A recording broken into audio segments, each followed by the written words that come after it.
all my young people, the American Gladiator is not American Ninja Warrior. It's something like it, but it was just first. All right. So stay with me. You got American Gladiator right here. Then years later, you got American Ninja Warrior. I like all of them. Anything that's like high contact, I love it. But don't watch sports. How about that? Weird. But so I'm watching the show, and something that I realized that the creative people will always be creative. The money people will always be money people, right? It almost never changes. We've seen this story over and over and over and over and over again. So anyway, we're watching the show, and from the beginning of the show, you see a dude throwing somebody up against the wall. They throwing. And I'm like, oh, this about to be fire. This about to be something right here. So the show comes on, and they're talking about how, they went, and when I say they, I'm talking about like casting directors and investors.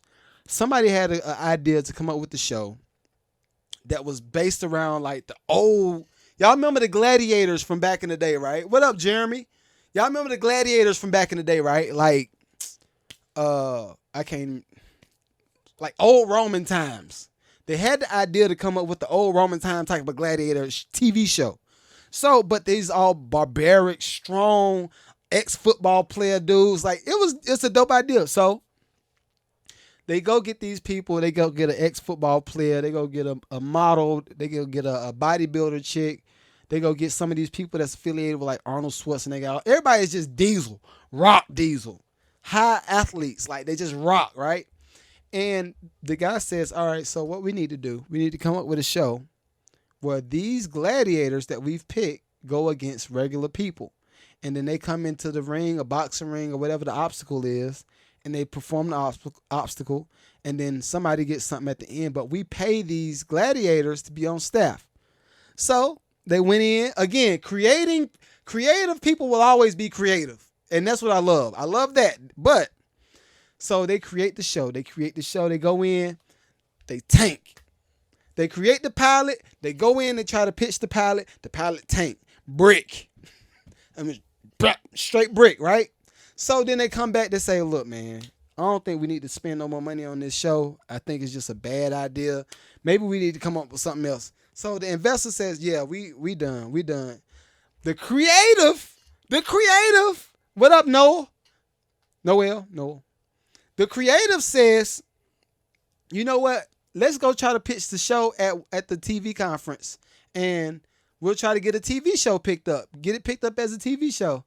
So they're like, all right, cool. So they come up with the graphic. They come up with all this stuff. And the first day they're at the workshop, nobody comes to the tent. And this tent is like think of a thrift shop for TV shows. Right? You got this TV show that's trying to pitch to ABC.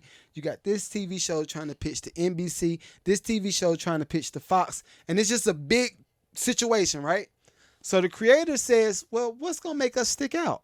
What's going to make us stick out about all these other TV shows that's like out here? Because the first day we try to present is what? Brick. So they come back next day. They bring the gladiators with them. It's not just what they shot on film. They bring the actual gladiators with them, and they marching through the building with their outfits on, and then they march to the boxing ring that they made up, for the time being, and they just start fighting. And then all of the people who saw the gladiators walking to the ring, what they do? Start following the gladiators to the ring. Like, what they about to do? What is this? Like, what is this? Creators creating.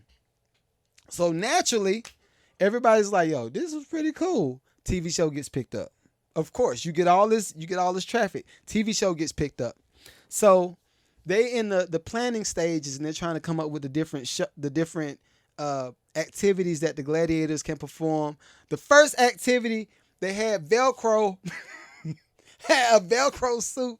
They throw the contestant up against the wall, try to get the contestant to stick. Contestant don't stick. They just hitting the wall. Bam, bam. Bloody lips, bloody knees. Just, it's not a good day. So they're like, okay, maybe this ain't a good TV show. So they end up having to hire another person to come in that was used to like Olympic activities, any of the competitions that was in the Olympics. this person had something to do with development. So she's like, oh yeah, they're gonna hurt themselves. What they need some gear. Like they ain't got they had these people, they had the gladiators out here fighting with no knee pads, very little helmets. Like it was just a mess, right? So this woman comes in, I can't remember her name. If y'all want to watch the show, go watch the show. It's a good show. So the woman comes in and she says, all right, this is what the show should be. This is the activity. They should win this. This is how it works. Cool. We got a show. So the show gets aired. What happens? Keep in mind, everybody, all my Mad Lucrative listeners, again, I always take it back to the money. We always going to go back to the money in some sort. What happened to the creator? Now, the creator of the show, of course, they get some type of royalty for the IP, the intellectual property, right? They get something. But the gladiators, did they get something? I want y'all to answer. Facebook, I want you to answer. TikTok, can you? Who's here? You're still. Oh, thank you for being here. Who do you think? Hey Sarah. If with this TV show, do y'all think the gladiators actually won money? Like, do they get royalties? Facebook, do y'all think they got some royalties for being on the TV show as a gladiator? The answer is no. No, because they were work for hire. No matter how much they got beat up, the gladiators were just work for hire. So the TV show goes on. It goes on for one season, straight season. Goes on for 2 seasons. Goes on for 3 seasons. They say, you know what? We need to take this on the road. So they give a little bit of incentive to the gladiators to go on the road and tour. Y'all pretty much, they fighting every night. This is a real fight. They fighting every night, right? So the gladiators start doing what? They're getting strung out on like the drugs because they're trying to make their muscles and stuff feel better and all that stuff. Then what happens with the show? The show says, well, shoot, we sold out in Texas.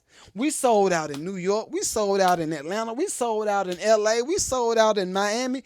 We need some action figures. So the TV show starts to do what? They produce action figures of the gladiators. IP. So the gladiators are looking like, okay, well, shoot, we want some of this bread and, shoot, it's us. Y'all made the doll based off of me. I deserve some of this money. And listen, this is my ant button. Wrong. You're wrong. Because everybody knows who comes up with the idea, who owns the show, that's who owns the IP. So no matter how many different ways, that's why I say to every creative, every week, well, not every week, because I talked about the LGBT stuff last week and it was a bit too much. But anyway, most weeks, I always talk to the creators about owning something, because if you own it, then you can choose to do whatever you want to do with it. But if you don't own it and you don't own no IP, intellectual property, then whoever does can do what they want to do. You're just work for hire. So the gladiators are fighting. They fighting. And I think they were approaching season 5. They're approaching season 5, straight off the tour. I want some of this action figure money. And before I sign this next contract, we need to renegotiate. What the investors say? Wrong. Good day, sir. Leave my room. Please leave my room. And matter of fact, close the door. Thank you so much. Don't ask me that no more. That's what the investor said. Y'all don't own nothing. We own the IP for everything. So we're going to make as many action figures of your body as much as possible. And what we're going to do, we're going to sell it and we're going to make more money. And I'm going to go get me another yacht that sits in Malibu. That's mine. Thank you. Thank you for having a body for us to mold it after. Creators, we got to own stuff. So anyway, you end up seeing the backstory of all the different people from all the different gladiators. One ends up being a motivational speaker. Another one ends up being like a personal trainer. A lot of them were personal trainers because they were diesel.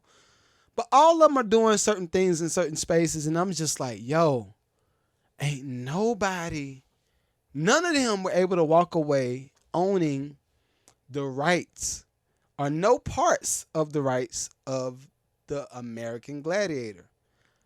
And wrong. So I'm gonna end this part of the segment by saying, creatives, please let's make sure we own stuff, and let's make sure we own stuff.